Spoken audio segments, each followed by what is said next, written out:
मेरे दिमाग में भूत सवार था। You just can't do it everything. There's nothing in this world that's unachievable. मेरे टाइम वेस्टर्स थे यूट्यूब पे ऐसा चैनल देखना जो हेल्प करेगा और फिर ऐसी जगह चले जाना जो हेल्प नहीं कर रहा। कभी भी ये सोच के एग्ज़ाम का अटेम्प्ट मत दीजिएगा कि मैं देखता हूँ एग्ज़ाम कैसा है। इसलिए कोई भी अगर आपको ये कहता है कि आप नहीं कर सकते हैं and you can't do it and it's difficult, stop talking to that person. अगर आपने ये डिसाइड किया है कि you have to crack civil service examination, तो you have to crack it. जो थर्ड ब्लॉक आता है इस प्रेपरेशन का, that is the standard books. School में कहीं से कीड़ा आ गया था कि कहीं किसी को देख लिया होगा, कहीं सुन लिया होगा, कहीं पढ़ लिया होगा कि आईएएस ऑफिसर नाम की कोई चीज़ होती है। बट तब मुझे ये भी नहीं पता था कि there is a UPSC exam, you can become something else is well, there are other categories, there are other options. कुछ भी नहीं पता था। मैं बहुत ही नॉर्मल मिडिल क्लास बैकग्राउंड से हूँ। मेरे फैमिली में किसी ने आज तक यूपीएससी का फॉर्म भी नहीं भरा है, एग्ज़ाम भी नहीं दिया है, प्रिपरेशन भी नहीं किया है। तो मेरे लिए बहुत डाउट्स थे, बहुत फियर्स थे। भोपाल में हम लोग रहते हैं या दूसरे शहरों में, तो हमारे लिए दिल्ली एक बड़ा एनिग्मा होता है। और स्पेशली सिविल सर्विस के वर्ल्ड के लिए ऐसा लगता है कि दिल्ली नहीं जाएंगे तो शायद अपना कुछ नहीं हो पाएगा। तो वैसा मुझे भी लगता था। बट आपको सही बात बताऊं, मैं मॉक इंटरव्यू देने के लिए दिल्ली गई थी। जब मैं वहाँ स्टेप इन किया, मैंने वो एक एरिया है Karol Bagh and then this old Rajendra Nagar, जो हम सुनते रहते हैं, पढ़ते रहते हैं, वो टेरिफाइंग था मेरे लिए। हर बिल्डिंग पे, हर जगह देश की सिविल सर्विस एग्ज़ाम, इसमें इतना कोर्स, ये पढ़ा रहे हैं, वो पढ़ा रहे हैं। मैंने अपने आप को कहा अगर यहाँ पे मैंने तैयारी शुरू की होती ना तो नहीं क्रैक कर पाती शायद। यहाँ पे रहकर in the comfort of my home, जो भी रिसोर्सेज मिले मुझे यहाँ पर और इंटरनेट पे, जितना मैं उनको यूज़ कर पाई, whatever I could use, I used it and I cleared it. And if I am able to do it, if I was able to do it, आप भी कर सकते हैं। This is the single biggest message जो मैं आपको यहाँ पे देना चाहती हूँ। एक चीज़ है कि you have to have your own strategy. आपको आपकी खुद की स्ट्रैटेजी बनानी पड़ेगी। आपकी जो स्ट्रैटेजी बनेगी वो आपकी खुद की होगी और वही आपको सिलेक्शन दिलाएगी। और इसलिए डरना नहीं है, अपनी खुद की स्ट्रैटेजी आपको बनानी है। आप मुझे सुन सकते हैं, घर जाकर किसी और के टॉपर के वीडियो सुन सकते हैं, मैं भी देखती थी। पर उन सब में से आपको जो भी कुछ अच्छा लगता है वही आपको फॉलो करना है। खुद का कुछ लगता है वो करना है, पर अपनी स्ट्रैटेजी आपको खुद बनानी है। That's one.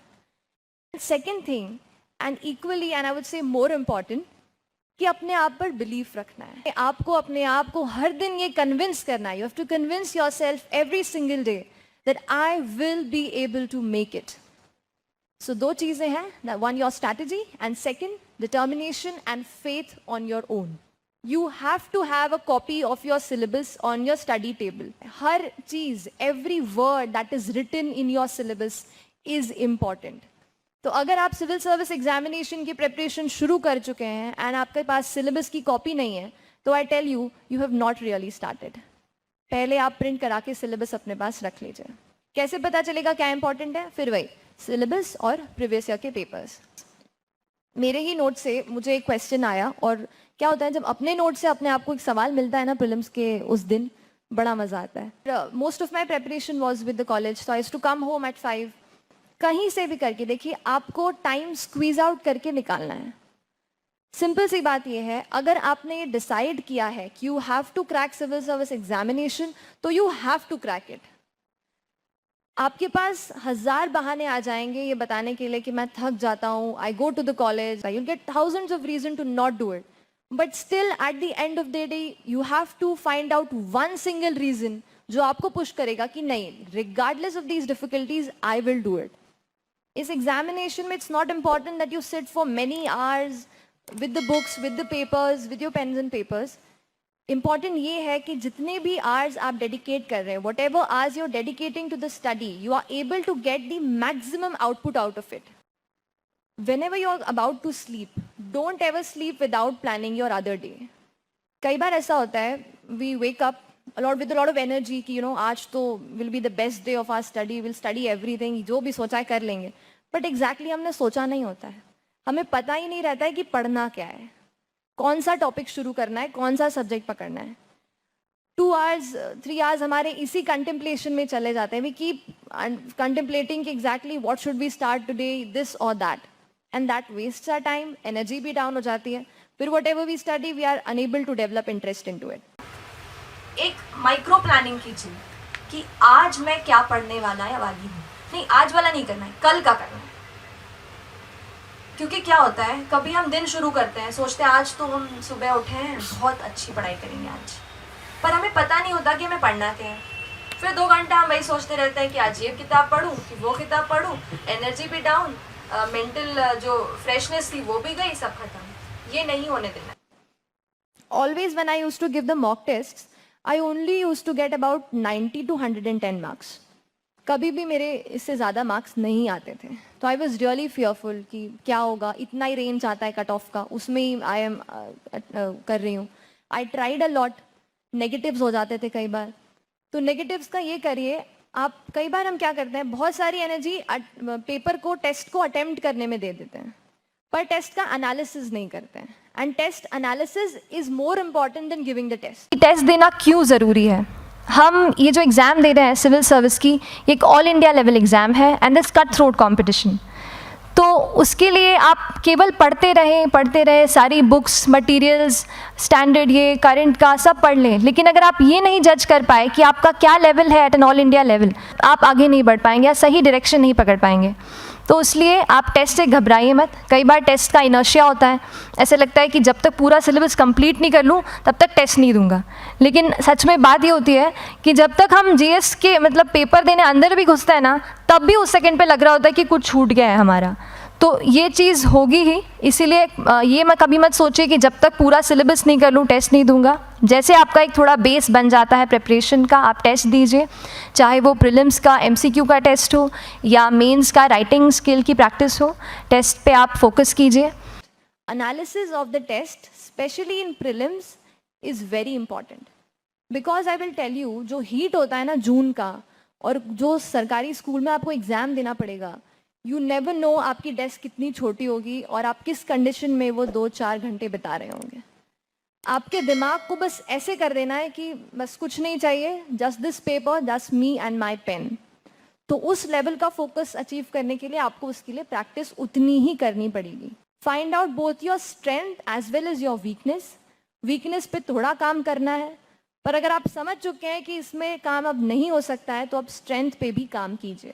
एग्जाम हॉल में जाके नहीं डिसाइड करना है कि कितने क्वेश्चंस अटेम्प्ट करने वाले हैं या क्या करने वाले हैं, क्या स्ट्रैटेजी रहने वाली है. जब मैं पेपर लिखने गई तब आई एम थिंकिंग कि कितने क्वेश्चंस अटेम्प्ट करूं, 80 करूं, 70 करूं. तब बैठकर I am trying to make a strategy. I didn't realize कि एग्जाम में स्ट्रैटेजी बहुत मैटर करता है. And I feel that prelims, आप यकीन नहीं करेंगे, पहले प्रीलिम से पहले मैंने एक भी मॉक टेस्ट 2 घंटे बैठकर नहीं लिखा था. सो आई लर्न फ्रॉम इट कि इस एग्ज़ाम में नॉलेज के साथ साथ तुम्हें थोड़ा तो स्ट्रैटेजाइज करना पड़ेगा. और इस एग्ज़ाम में अगर आप सही स्ट्रैटेजी रखते हैं तो आप अपने एक अटेम्प्ट में ही इसको क्रैक कर सकते हैं. इसीलिए इस एग्जाम में अगर आप स्ट्रैटेजी बना रहे हो तो ये सोच के बनाना कि mains examination is the ultimate thing.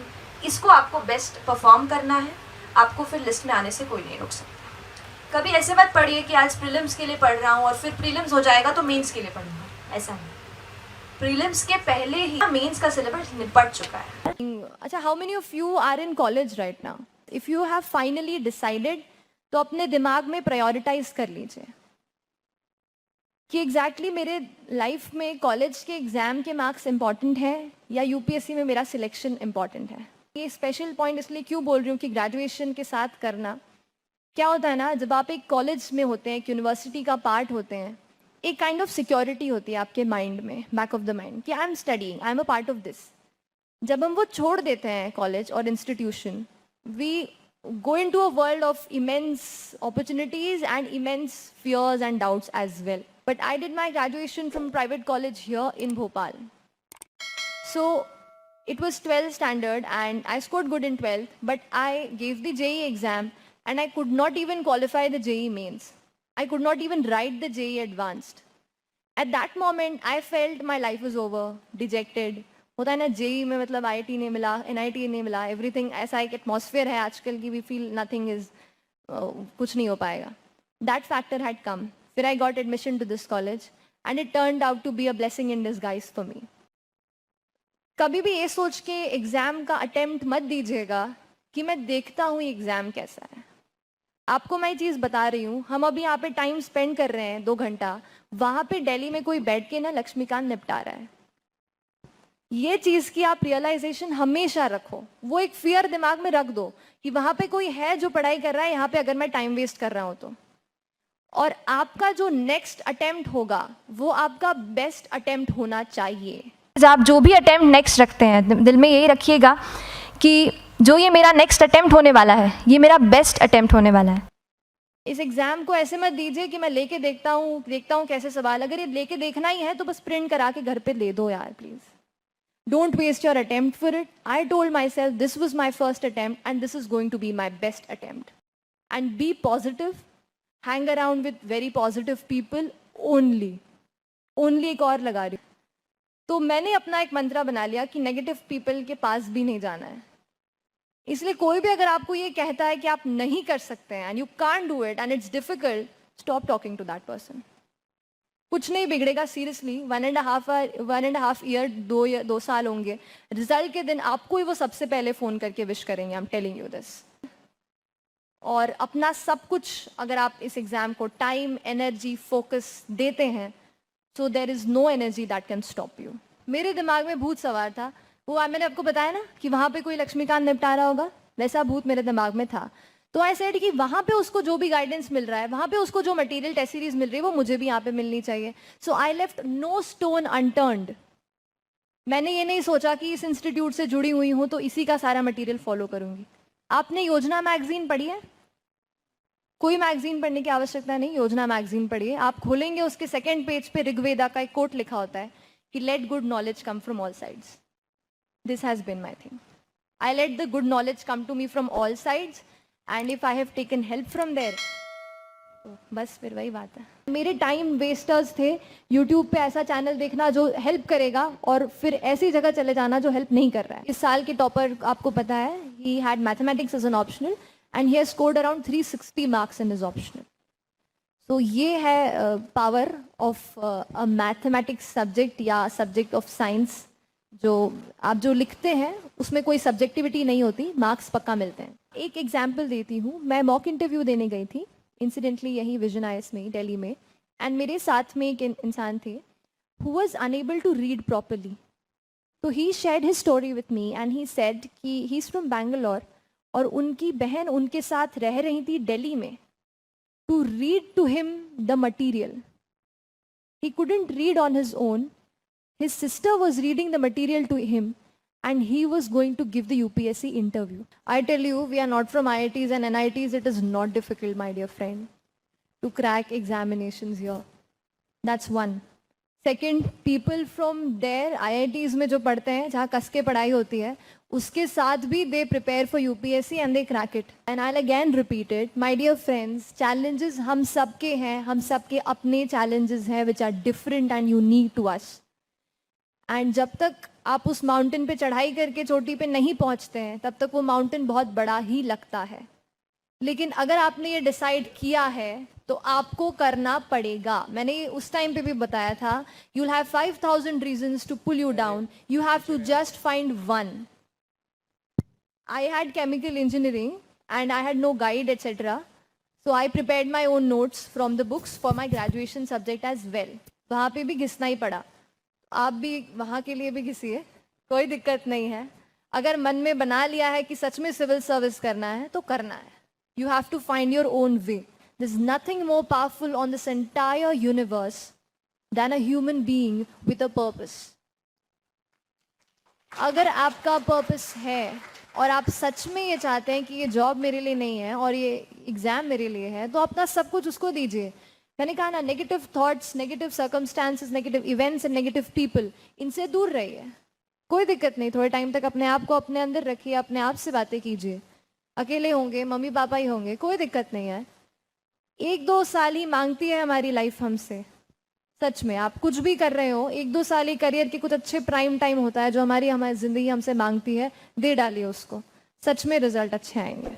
Notes का मतलब ये है कि आप कोई बड़ी चीज़ है उसको 20 पेज में लिखा हुआ है, उसको आप 2, 3, 4 पेज में कंप्लीट कर दो। तो जब कभी भी आई टू गेट बोर्ड कि यार अब नहीं कर रहा है मन, कुछ नहीं हो रहा है, तो एक गाना सुन लेती थी, कोई मोटिवेशनल सा, कुछ भी। आप इंग्लिश सुनते हो, हिंदी सुनते हो, कुछ भी सुनते हो, जो चाहते हैं सुनिए। मैं इंग्लिश के वो एक यूट्यूब पे चैनल है फियरलेस मोटिवेशन करके, या team fearless, I don't exactly remember the name, उसके इतने ऑडियो सुनती थी, आई कांट टेल यू, पूरे डाउनलोड कर करके I kept in my phone, और ये जो भी जहाँ भी सुन पाई सब तरफ रख लिया, कहीं भी जाऊँगी तो ये मेरे पास होने चाहिए। सोने के पहले I used to listen to that. वो ऑडियोज आप सुनेंगे ना, वहाँ पे वो ऐसा बोलता है, you just can do it everything, there is nothing in this world is unachievable, ऐसा करके इतना वो आपको बूस्ट अप कर देता है, इतना एनर्जी आ जाती है। तो मुझे उससे बहुत, मैं जैसे कह रही हूँ कि म्यूज़िक आपको रिवायर करता है, वो मुझे मिल जाता था। और हम ये मतलब मैंने कहीं पढ़ा है कि हमारा जो सबकॉन्शियस माइंड है वो जगता रहता है despite the fact that our body is sleeping. You agree with this? ऐसा है? सो क्योंकि हमारा हार्ट बीट करता रहता है, हमारा सबकॉन्शियस माइंड जगता रहता है, हम ही केवल एक बेड पर लेटे रहते हैं, तो सबकॉन्शियस माइंड को सिग्नल हमें उस टाइम पे देना है when we are sleepy types. वहाँ पे आप ये गाना सुनिए, अपने आप को ये फीड कीजिए दिमाग में कि you can do it, this nothing in this world that you can't achieve stuff, ऐसा करके अपने आप को थोड़ा सा बूस्ट करते रहना है हर दिन। थोड़ा ड्रामेटिक साउंड करता है, ये क्या हो रहा है, क्या बोल रही है, बट मैंने ही किया है, और अगर कुछ भी मैंने किया है और अगर यहाँ पे पहुँची हूँ तो बनता है कि मैं आपको बताऊँ। तो एक ये चीज़। और जैसे ही सुबह उठती थी फिर से वही गाना, फिर से वही सुन लिया, you have to do it, ऐसा करके। एक था वहाँ पे एक अनब्रेकेबल करके एक है टाइटल, आप सुनोगे, वो कहता था अनब्रेकेबल, यू आर अनब्रेकेबल। एक है you are a different breed, आप ऐसी ब्रीड हो जो सबसे अलग हो, ऐसा कुछ भी। अपने आप को बस कुछ नहीं है। देखो क्या है ना, ये अल्टीमेटली मुझे एक चीज़ समझ में आई, दिमाग है उसको ट्रेन करना है, कुछ भी नहीं है। और सबके पास same. There was one girl जो मुझसे कहती है कि शी वाज आस्किंग क्वेश्चन, ऐसे ही सिविल सर्विस है, ऐसे ही पढ़ाई से, तो शी सेड कि दीदी ऐसा होता है ना, कुछ बच्चे होते हैं जिनका दिमाग, जिनमें ज़्यादा दिमाग होता है, और कुछ बच्चे होते हैं जिनमें कम दिमाग होता है। तो मैं उन बच्चों में से हूँ जिनमें कम दिमाग है। तो आप मुझे बताओ कि मैं कैसे पढ़ाई करूँ? ऐसा कुछ नहीं होता है कि जिनमें कम दिमाग होता है और ज़्यादा दिमाग होता है, कुछ नहीं होता यार, कुछ भी नहीं है ऐसा सच में। और सच में आप लिमिटलेस हो जाइए। अपने अल्टीमेटली एग्जाम देनी है, कुछ गोल अचीव करना है, कुछ भी आपको लाइफ में करना है ना, आपके दिमाग को ही बस ट्रेन करना है, उसको ही बस बताना है कि नहीं यार ये है, बस यही है मेरा अल्टीमेट, ये आपको करना ही पड़ेगा। दिमाग को हमें समझाना है कुछ भी करके। तो आप म्यूज़िक से करो, मम्मी से बात करके करो, फ्रेंड के साथ बात करके करो, गाने सुन के करो, मूवी देखा हो, दंगल देख ली थी मैंने अपने फैमिली के साथ। पापा से कहा पापा ये अच्छी मूवी है और बहुत अच्छे रिव्यूज़ आ रहे हैं, क्या चलो। हम सब पाँचों के पाँचों हम पहुंच गए दंगल देखने। और वहाँ पे उसमें तो दलेर मेहंदी का गाना है, द टाइटल सॉन्ग। अब वो गाना मुझे पसंद आ गया, इतनी बार सुना है आपको मैं बता भी नहीं सकती। तो जब एक गाने से बोर हो गई तो आई स्विच टू दिस। फिर वो Imagine Dragons, do you listen to English music? तो इमेजिन ड्रैगन्स का दैट्स व्हाटएवर इट टेक्स, उस पर I used to dance, whatever it takes I will do it. Standard books हर हमारे subject के लिए, जैसे पॉलिटी हो गया, उसके लिए भी ऑल रीड लक्ष्मीकांत एडिशन है ना। वहाँ पे थोड़ा एडवांस जाना है तो डीडी बासु पढ़ सकते हैं, अगर मेंस के लिए पढ़ रहे हैं तो, नहीं तो प्री के लिए लक्ष्मीकांत है। उसके बाद इकोनॉमी है तो मेरी बेस बुक रमेश सिंह थी उसके लिए। फिर ज्योग्राफी है तो जीसी लिया हूँ, एनसीईआरटीज, मैप्स, ऐसा था मेरा। Modern Indian history के लिए I referred to the Spectrum book by Mr. Rajiv Ahir. Then for the ancient and medieval history, for the ancient history I read the Tamil Nadu textbook class 11th. Okay. For medieval history I only referred to the NCERTs. Okay. For the Indian culture part, I read the book of Nitin Singhania, Art and Culture, and also referred to the CCRT website.